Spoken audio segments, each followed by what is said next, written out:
Okay, dear students, welcome back to our mathematics class. Today we are going to study the class 11th miscellaneous exercise. We are going to solve that exercise actually. तो आज हम करने वाले हैं class 11th की miscellaneous exercise जो कि last में सिर्फ एक एक्सरसाइज बची हुई है। तो इसको मैं दो पार्टों में कन्वर्ट करूंगा। पहले से फर्स्ट से लेके 8 क्वेश्चन तक के क्वेश्चंस को हम डिस्कस करेंगे और फिर हम रिमेनिंग क्वेश्चंस को डिस्कस करेंगे। ठीक है, तो उसमें आपका पहला क्वेश्चन है यहाँ पे कि describe and among the following set. हमें बताना है कि ये सेट दे रखे हैं आपको, इनमें से कौन सा सेट जो है वो दूसरे वाले का सबसेट है, वन एनदर, कौन किसका सबसेट है वो हमें बताना है। तो अगर मैं ध्यान से देखूं इसके सॉल्यूशन को यहाँ पे, कि जो आपका ए है, अगर मैं इसको सॉल्व करूं, satisfy the equation x square 8x + 12, ये आपको सेटिस्फाई कर रहा है। इसको मैं यहाँ पे सॉल्व कर लेता हूँ। X square minus 8x + 12 is equal to 0। X square कितना होगा आपका 6 + 2x + 12, यानी कि आपके x के दो आ गए, 6 और 2 आ गए। तो आपका सेट क्या बन गया x का 2 और 6, और जो आपका b है वो है आपका 2 4 6, और c जो है आपका वो 2 4 6 डैश आपके सारे रियल नंबर इसमें दिखा रखे हैं, और d जो है आपका वो हो गया आपका 6। अब क्लियरली आप देखो तो जो d है वो सबसेट है c का, ठीक है, जो c है वो सबसेट है b का। तो देखो जो d है, हम इस तरीके से दिखाते हैं इसको, जो d है वो सबसेट है a का, क्योंकि d के सारे जो एलिमेंट हैं वो a में प्रेजेंट है, ठीक है, और a के सारे एलिमेंट जो है वो प्रेजेंट है b में, ठीक है, और b के सारे एलिमेंट जो है वो प्रेजेंट है आपके c में। यानी कि a d जो है वो एलिमेंट है a का, a एलिमेंट सबसेट है b का, b सबसेट है c का, ठीक है। तो बात समझ आ गई बच्चा, यहाँ पे बड़ा इजी क्वेश्चन था यहाँ पे। तो यानी कि हम इसको क्या लिख सकते हैं, इसको अगर हम इस तरीके से लिखना चाहें इसको, तो हम इसको लिख सकते हैं कि a जो है वो सबसेट है b का, ठीक है, और a सबसेट है c का। दिख रहा है आपको दोनों एलिमेंट d में और c में दोनों में प्रेजेंट है यहाँ पे, और b सबसेट है c का और d सबसेट है a का। इस तरीके से हम इसको लिख सकते हैं यहाँ पे, क्योंकि ऑब्वियसली b के एलिमेंट सारे c में है और d के एलिमेंट सारे a में है, ठीक है, और d सबसेट है b का, ठीक है, और आपका d सबसेट है c का। तो आप क्लियरली इन चीजों को देख के बता सकते हो यहाँ पे। तो बहुत ही इजी क्वेश्चन है यहाँ पे, इतना दिमाग में इसमें लगाना नहीं है। चलिए हम क्वेश्चन नंबर 3 की तरफ चलते हैं अभी, ठीक।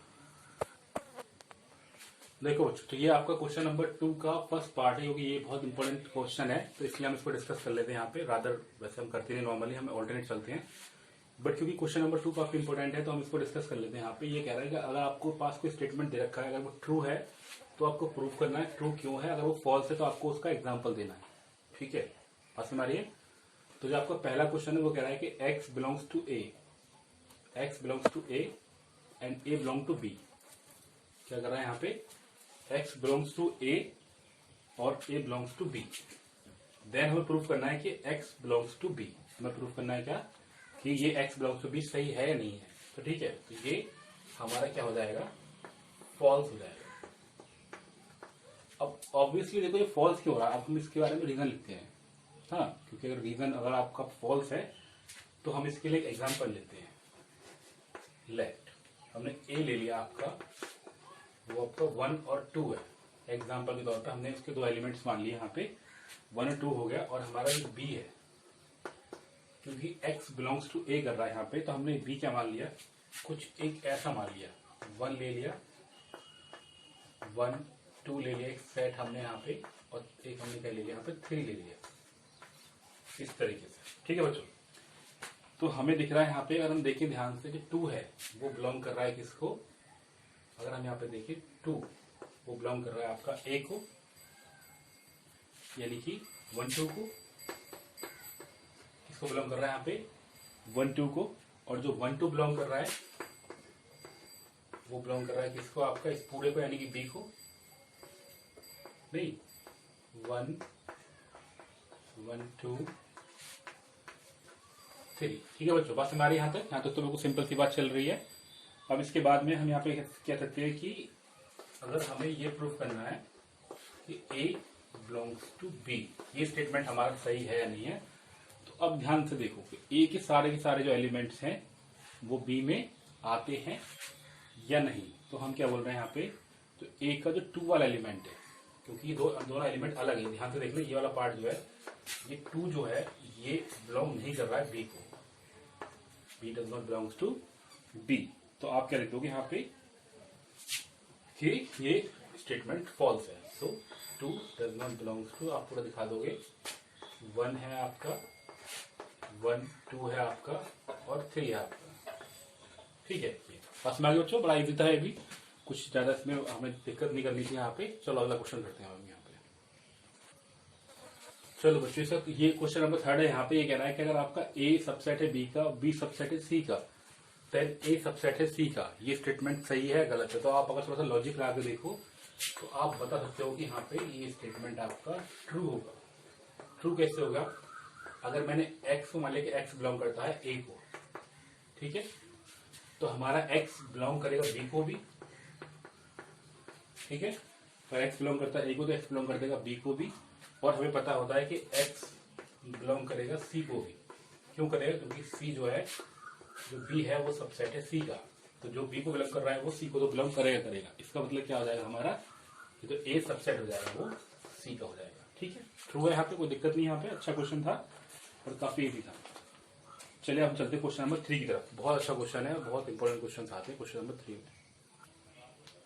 ओके डियर स्टूडेंट्स, ये है हमारा क्वेश्चन नंबर 3, और जो काफी लॉजिकली, मतलब बहुत ही ज्यादा आपका अच्छा क्वेश्चन है एग्जाम के हिसाब से भी, rather I can say exam के लिए, आपके लिए हायर लेवल के लिए, अगर आप कोई और एग्जाम देना चाह रहे हो, उसके लिए प्रिपरेशन करना चाह रहे हो, तो ये आपका क्वेश्चन बहुत इंपॉर्टेंट है। इस टाइप के क्वेश्चन बहुत इंपॉर्टेंट होते हैं। ठीक है बच्चों, तो यहाँ पे आपको ये कह रहा है कि ए and be with set such that कि ए यूनियन बी जो है वो ए यूनियन सी है, और ए इंटरसेक्शन बी जो है वो ए इंटरसेक्शन सी है। तो हमें प्रूव करना है कि बी इज इक्वल टू सी होगा। तो हमें क्या प्रूव करना है, बी इज इक्वल टू सी होगा। ठीक है बच्चों, तो सबसे पहले हम इसके लिए क्या मान लेते हैं, हम मान लेते हैं कि लेट जो आपका एक्स बिलोंग करता है वो बिलोंग करता है आपको बी को।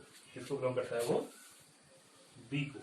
ठीक है, अब अगर एक्स बी को बिलोंग कर रहा है तो एक्स बिलोंग करेगा किसको, ए यूनियन बी को। ठीक है, अगर ये ऐसा क्यों होगा, क्योंकि जो आपका बी है वो सेट, वो आपका सबसेट है ए यूनियन बी का। ठीक है बच्चों, तो इसलिए क्या होगा, अब ये ए यूनियन बी जो है वो बड़ा किसका, आपका ए यूनियन सी के, तो एक्स बिलोंग करेगा आपका ए यूनियन सी के, क्योंकि हमें दे रखा है ना, गिवन है। ठीक है बच्चों, यहाँ पे आ गया। तो इस तरीके से हमने क्या बता दिया यहाँ पे कि जो एक्स बिलोंग कर रहा है क्या, ए को, और एक्स बिलोंग कर रहा है यहाँ पे सी को। दिख रहा है हमें यहाँ पे कि ए यू बी बराबर है यहाँ पे। अब हम यहाँ पे लेते हैं अपनी पहली कंडीशन को प्रूव करनी है। उसके लिए हमें क्या प्रूव करना है कि बी इज सी प्रूव करना है हमें। तो हमने अभी क्या प्रूव किया कि एक्स बिलोंग कर रहा है ए को और एक्स बिलोंग कर रहा है बी को। ये तो चीज हम दिखाई चुके हैं यहाँ पे।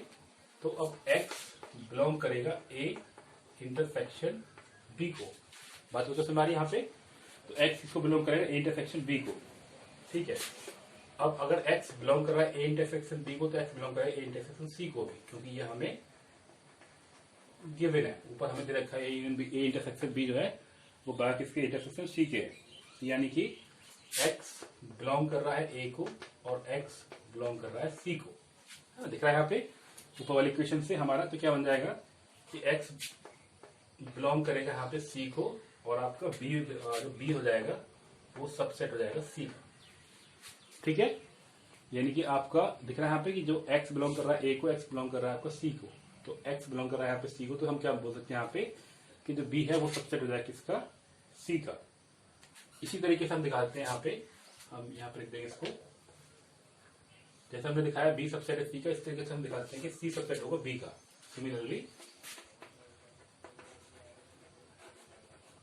सिमिलरली जो हमारा क्या हो जाएगा, सी सबसेट हो जाएगा बी का। अब अगर बी सबसेट है सी का, सी सबसेट है बी का, तो हमारा क्या हो जाएगा, बी इक्वल टू आ जाएगा सी। अच्छा क्वेश्चन था बच्चों, दिमाग लगाने वाला क्वेश्चन था, बट बहुत ज्यादा डिफिकल्ट नहीं था मेरे हिसाब से। तो एक बार फिर देख लो, हमने क्या किया, लेट हमने एक्स को मान लिया एक्स बिलोंग कर रहा है बी को, तो हमने क्या मान लिया एक्स बिलोंग कर रहा है ए यूनियन बी को। अगर ए यूनियन बी को कर रहा है तो वो बिलोंग करेगा ए यूनियन सी को भी, क्योंकि हमें दे रखा है। एक्स बिलोंग करेगा ए को, एक्स बिलोंग करेगा सी को। जिससे हमारा क्या आ गया, x बिलोंग कर रहा है ए को, x बिलोंग कर रहा है बी को, तो हमारा x बिलोंग करेगा ए यूनियन इंटरसेक्शन बी को। ठीक है, अब x अगर बिलोंग कर रहा है ए इंटरसेक्शन सी को, ऑब्वियसली बी को कर रहा है तो सी को भी करेगा, तो यानी x बिलोंग कर रहा है ए को, x बिलोंग करेगा सी को। अब ए और सी को कर रहा है तो यहाँ पे जो बी हो जाएगा वो सबसेट हो जाएगा किसका, सी का। किसका सबसेट हो जाएगा यहाँ पे, सी का। जैसे बी सबसेट आया सी का, इसी तरीके से हम अगर कंडीशन को ऑल्टर कर दें हम यहाँ पे, तो अब ये कह सकते हैं कि आपका सी जो होगा सबसेट होगा बी का। अब सी सबसेट होगा बी का, तो इसका मतलब क्या है, बी बराबर हो जाएगा सी के। ठीक है बच्चों, अच्छा क्वेश्चन था। नेक्स्ट क्वेश्चन पे चलते हैं, फिफ्थ क्वेश्चन पे। चलो बच्चों, एक और क्वेश्चन है आपका, बड़ा ही इंपॉर्टेंट लेकिन बहुत सिंपल सा क्वेश्चन है आपका। शो दैट कि ए, अगर आपका ए सबसेट है बी का, देन सी माइनस बी सबसेट है सी माइनस ए का। ये हमें प्रूफ करना है। ठीक है, तो सबसे पहले हम क्या मान लेते हैं, हम यहाँ पे मान लेते हैं कि आपका let x belongs to c minus b. अब अगर ये हमने मान लिया तो x belong to c minus b, तो x बिलोंग करेगा c को, but x does not belong to b। ठीक है बच्चों, बात हमारी यहाँ पे। इसी तरीके से अगर हमने मान लिया x बिलोंग कर रहा है c को, but x does not belongs to a, ये कंडीशन हमारी क्या बन जाएगी, x बिलोंग करेगा c माइनस a को। ठीक है बच्चों, बस हमारी यहाँ पे, तो हमारा क्या रहेगा, हम उस इक्वेशन को ऊपर ट्राई करके देखें यहाँ पे क्यों ऐसा क्यों हो रहा है, आपका c माइनस a क्यों आ रहा है यहाँ पे, क्योंकि ये हमें दिया हुआ है कि जो a है वो सबसेट है b का। ठीक है, तो हमारे पास x की वैल्यू क्या आ गई, c माइनस a आ गई। अब इसी इक्वेशन को हम यहाँ पे ड्राइव कर लेंगे। हम लिख सकते हैं यहाँ पे कि c माइनस बी जो होगा वो सबसेट होगा इसका, c माइनस बी सबसेट होगा c माइनस a का। और यही हमें प्रूफ करना है। कितना सिंपल था ना बच्चों, लेकिन क्वेश्चन अच्छा था, वैसे सिंपल क्वेश्चन था लेकिन अच्छा क्वेश्चन था यहाँ पे। हम चलते हैं क्वेश्चन नंबर 7 की तरफ। आई होप समझ में आ गया होगा, लेकिन बड़ा सिंपल सा क्वेश्चन था कि अगर ये देखा आपको ए सबसेट है बी का, देन सी माइनस बी सबसेट होगा सी माइनस ए का। तो हमने क्या मान लिया, एक्स जो है वो बिलोंग कर रहा है सी माइनस बी को, तो एक्स बिलोंग करेगा सी को, x does not belong to B. Obviously इस इक्वेशन से बोल सकते हैं इस वाले में। अगर एक्स बिलोंग कर रहा है सी को, अब क्योंकि ए जो है सबसेट है बी का, तो यहाँ पे क्या हो रहा है, X does not belongs to A. बात समझ आ गई, तो एक्स बिलोंग क्या होगा, सी माइनस ए। तो इससे इस दोनों इक्वेशन से हम क्या बोल सकते हैं कि जो सी माइनस बी होगा वो सबसेट होगा सी माइनस ए का, क्योंकि ए बिलोंग कर रहा है बी को। ठीक है बच्चों, चलो हम आओ चलते हैं क्वेश्चन नंबर 7 की तरफ। ओके बच्चों, ये आपका नेक्स्ट क्वेश्चन है यहाँ पे कि is it true that for any set a and b, क्या ऐसा पॉसिबल है कि किसी भी सेट के ए और बी के लिए जो आपका पी ए है वो यूनियन पी बी होगा is equal to p a union b. ये हमें प्रूफ करना है, क्या ऐसा पॉसिबल है। अगर है तो ठीक है, अगर नहीं है तो क्यों नहीं है। तो ये जो है आपका ये यहाँ पे पॉसिबल नहीं है, तो लेट्स फाइंड आउट ऐसा क्यों है। तो हमने लिखते हैं यहाँ पे फॉल्स, कि ऐसा पॉसिबल नहीं है। अब ऐसा क्यों नहीं है, लेट्स फाइंड आउट। तो हमने कोई एग्जांपल ले लिया, लेट ए को हमने क्या मान लिया कि उसके दो एलिमेंट्स हैं 0 और 1। ठीक है, इसी तरीके से हमने बी मान लिया, बी के दो एलिमेंट है आपके, बी के दो एलिमेंट है 1 और 2। ठीक है बच्चों, तो अब हम अगर हम निकालें ए यूनियन बी को, तो क्या आ गया आपका 0 1 2। ठीक है, अब ये आगे हम निकालते हैं कि पी ए पी बी निकालते हैं और ए, अब कुछ नहीं करना है, बस फैक्टर निकाल रहे हैं यहाँ पे। तो सबसे पहले हम लिखते हैं पी ए को। तो पी ए में अगर ये दो फैक्टर है तो क्या हो जाएंगे आपका, एक आपका 5 हो जाएगा, एक आपका 0, एक आपका 1 और एक आपका 0 1। ठीक है बच्चों, बात समझ में आ रही है। तो इसके हमारे पास कितने आ गए, 4 फैक्टर आ गए। इस तरीके से हमारा पीबी भी जो हो जाएगा उसके भी 4 फैक्टर आ जाएंगे। आपका क्या हो जाएगा, 5 आपका 1 2 और 1 2। ठीक है बच्चों, अब आता है आपका यूनियन की बात हम करेंगे। तो पी ए यूनियन बी, अब इसमें देखो इसमें कितने फैक्टर आएंगे। पहले आपका 5 आ जाएगा, 5 फिर 1 आ गया, फिर आपका 2 आ गया। ठीक है, फिर आपका 0 1 आया, फिर आपका 1 2 आया। ठीक है, 0 1 आ गया, 1 2 आ गया, फिर आपका 0 2 आ जाएगा, ठीक है, और आपका 0 1 2 आ गया। ठीक है बच्चों, बात समझ रही है? तो कितने फैक्टर आ गया आपके यहाँ पे? 3 है यहाँ पे, तो एक ये आ गया, एक 1 आ गया, एक 2 आ गया, एक 1 एक 0, एक, ठीक है। 5 का मतलब एम्प्टी हो गया यहाँ पे, तो एक और आ जाएगा। आपने 0 नहीं लिखा यहाँ पे, तो 0 भी फैक्टर होगा, ठीक है। 0 इसमें भी होगा, बी वाले में, क्योंकि यहाँ पे क्या 1 2, तो 1 2 वाला ठीक है। यहाँ पे इसमें हमने लिखी थी ऑलरेडी, चलो सही है। तो 0 आ गया और 5 आ गया, 0 आ गया, 1 2 0 1 और 1 2 0 2 और 0 1 2, ठीक है।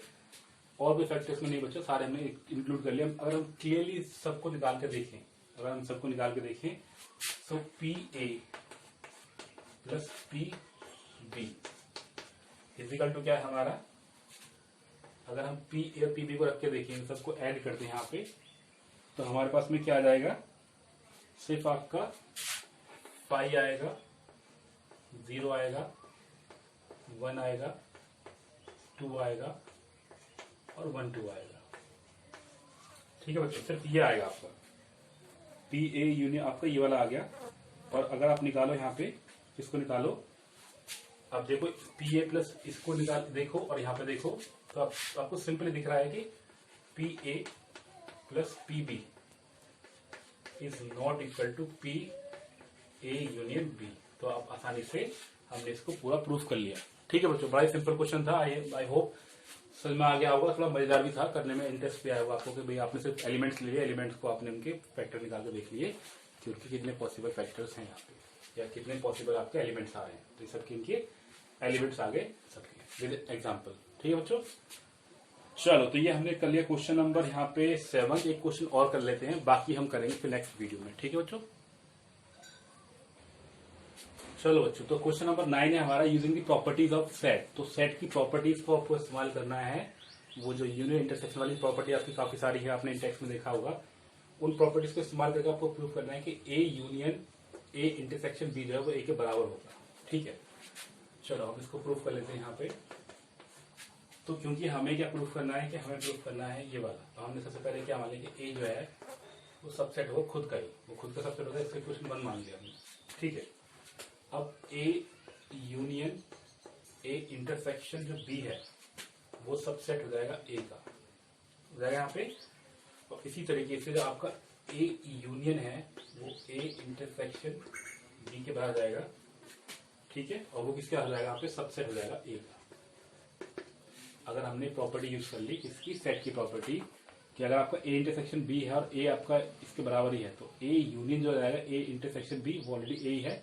तो बेसिकली हमने उसी इक्वेशन को हम लिख रहे हैं, वो किसका सेट सबसेट हो जाएगा? वो ए का। उसी इक्वेशन को हमने आगे लिख लिया, कुछ नया नहीं किया, उसी इक्वेशन को हमने थोड़ा सा बढ़ा के लिख लिया है। तो अब हम क्या लिख सकते हैं? इसी तरीके से हमने लिख दिया a union intersection b is equal to subset है वो ए का। ऑल्सो क्या लिखेंगे यहाँ पे? ए सबसेट हो जाएगा किसका? A union A intersection b, ठीक है। ए सबसेट किसका हो गया? यहाँ पे बी का हो गया।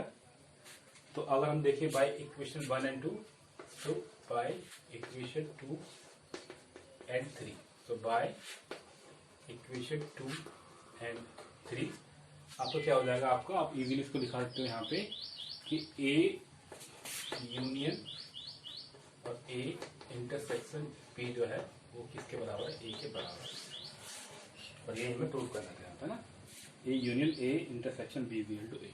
दिख रहा है आपको? ये इसका सबसेट है, ये इसका सबसेट है। तो इन दोनों इक्वेशंस को हम देख के बता सकते हैं यहाँ पे कि ए यूनियन इंटरसेक्शन बी जो होगा वो किसके हो जाएगा? वहाँ पे ए की, क्योंकि ए जो है इसका दोनों का सबसेट है, ठीक है बच्चों। तो इस वीडियो में इतना ही है काफी। कुछ क्वेश्चंस और रह गए, उनको हम नेक्स्ट वीडियो में सॉल्व करेंगे। कुछ 4-5 क्वेश्चन रह गए, 16 टोटल क्वेश्चंस हैं, तो उनको हम सॉल्व करने वाले हैं नेक्स्ट उसमें वीडियो में। So please wait for the next video, ठीक है बच्चों। Once again thank you so much for watching this entire video. कुछ भी क्वेश्चन में नहीं आ रहा, don't hesitate to come in the comment section, और you can contact me directly on my WhatsApp number कि भाई इस क्वेश्चन को आपको आप एक वीडियो बना दो उस क्वेश्चन पे, अलग से वीडियो, तो मैं उस पर अच्छी वीडियो बना दूंगा। या फिर अगर आपको वैसे सीखना हो तो आप जूम पे आके या लाइव पे मुझसे कॉन्टैक्ट कर सकते हो, हम वहाँ पे डायरेक्टली पढ़ सकते हैं, ठीक है बच्चों। Once again, thank you so much for watching this video. Enjoy your day. Bye-bye for now.